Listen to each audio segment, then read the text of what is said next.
आपके घर में मरने के बाद कौन भूत बन के घूम रहा है या फिर किसने फिर से पुनर्जन्म लिया है, इसका पता लगाना बहुत आसान है। यानी कि किसे मोक्ष की प्राप्ति हुई ही नहीं, इसका पता लगाने के लिए गीता के अध्याय 8 के श्लोक 25 में लिखा है, धूमो रात्रि तथा कृष्ण सशमाशा दक्षिणायनम तत्र चांद्र मसम ज्योतिर योगी प्राप्य निवर्तते। इसमें लिखा है जब सूर्य दक्षिणायन में हो। देखिए, जिसको पता नहीं है उसको मैं बता दूं कि सूर्य 21 जून के बाद दक्षिणायन में जाने लगता है और 6 महीने तक दक्षिणायन में ही रहता है।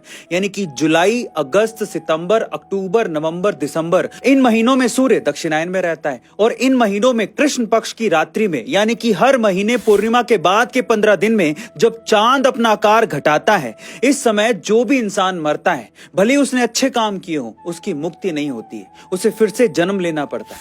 आसान भाषा में कहें तो आपके घर में अगर किसी की मृत्यु जुलाई, अगस्त, सितंबर, अक्टूबर, नवंबर, दिसंबर में हुई है तो श्रीमद् भागवत गीता के अनुसार या तो वो फिर से जन्म ले चुका है या फिर भूत बन के यहीं धरती पर घूम रहा है। महामृत्युंजय मंत्र भगवान शिव को प्रसन्न करने का सबसे बढ़िया मंत्र है, सबसे खास मंत्र है। और इस मंत्र के बारे में ऋग्वेद से लेके यजुर्वेद तक सब में लिखा हुआ है। कहा ऐसा जाता है कि यदि कोई व्यक्ति भय मुक्त, रोग मुक्त जीवन चाहता है ना, और अकाल मृत्यु के डर से खुद को दूर करना चाहता है, तो उसे महामृत्युंजय मंत्र का जाप जरूर करना चाहिए। पर इस मंत्र का अर्थ क्या है? लोग मंत्र सुनते हैं और उसका जाप करने लगते हैं, लेकिन उसका अर्थ नहीं समझते। तो चलो आज मैं उसका अर्थ समझाता हूँ। सबसे पहले मंत्र क्या है? ओम त्र्यंबकम यजामहे सुगंधिम पुष्टिवर्धनम उर्वारुकमिव बंधनान मृत्युर्मुक्षीय मामृतात्। अब इसका अर्थ समझिए।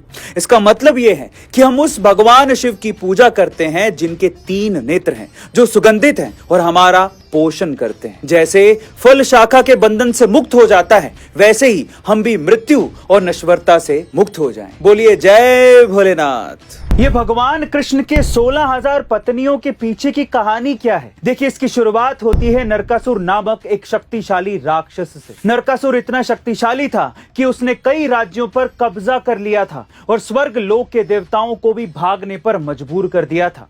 इसके बाद नरकासुर ने इन पराजित राज्यों की 16,000 महिलाओं पर कब्जा कर लिया था। और जब इन महिलाओं ने कृष्ण की पत्नी सत्यभामा से मदद मांगी तो सत्यभामा क्रोधित हो गई और उन्होंने कृष्ण को नरकासुर पर आक्रमण करने के लिए राजी कर लिया। गरुड़ पर सवार होकर कृष्ण और सत्यभामा ने नरकासुर के खिलाफ युद्ध छेड़ दिया।